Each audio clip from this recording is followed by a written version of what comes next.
હાલનું શેરગઢ ગામ 16મી સદી સુધી ચોરગઢી તરીકે ઓળખાતું હતું.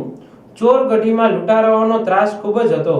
ત્યારે જૂનાગઢના નવાબે પંચાળામાં રહેતા બાબરિયા મહિયાઓને કહ્યું કે લૂંટારાઓને અંકુશમાં લાવો એટલે ચોરગઢી અને આસપાસના નજર ફેરવો અને કહ્યું હતું કે જૂનાગઢના નવાબ દ્વારા કોઈ પણ જાતનો કર નાખવામાં આવશે નહીં તે પણ જણાવ્યું હતું.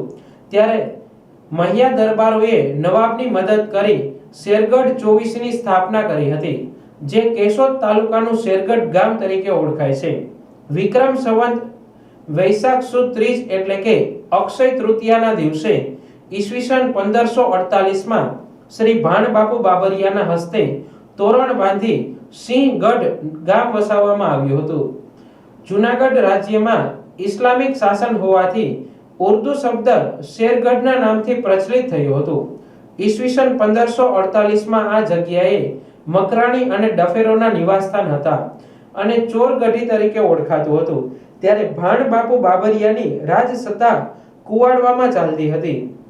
કુવાડવાથી આવી ચોરગઢી ઉપર આક્રમણ કરી ચોર લૂંટારાઓનો નાશ કરી ત્યાં બાબરિયા રાજપૂતોનો ઝંડો ફરકાવી ખેડૂતોને જમીનો આપી રહેવા માટે મકાનો બાંધાવી આપી માનવ વસાહતો સ્થાપી હતી. શેરગઢ સત્તા ભાણબાપુએ તેમના કુંવર ખીમસિંહજી બાપુ બાબરિયાને આપી પોતે પાછા કુવાડવા પોતાના રાજ્યમાં ચાલી ગયા હતા. ખીમસિંહ બાબરિયાએ શેરગઢમાં ચોકિયાતના પાણા બનાવી શસ્ત્ર સૈન્યની ટુકડીઓ મૂકી શેરગઢ રાજ્યને એક સુરક્ષિત અને બળવાન રાજ્ય બનાવ્યું હતું અને જે શેરગઢ 1548 થી 1947 એટલે કે ભારત આઝાદ થયું ત્યાં સુધી સંપૂર્ણપણે સ્વતંત્ર રહ્યું હતું.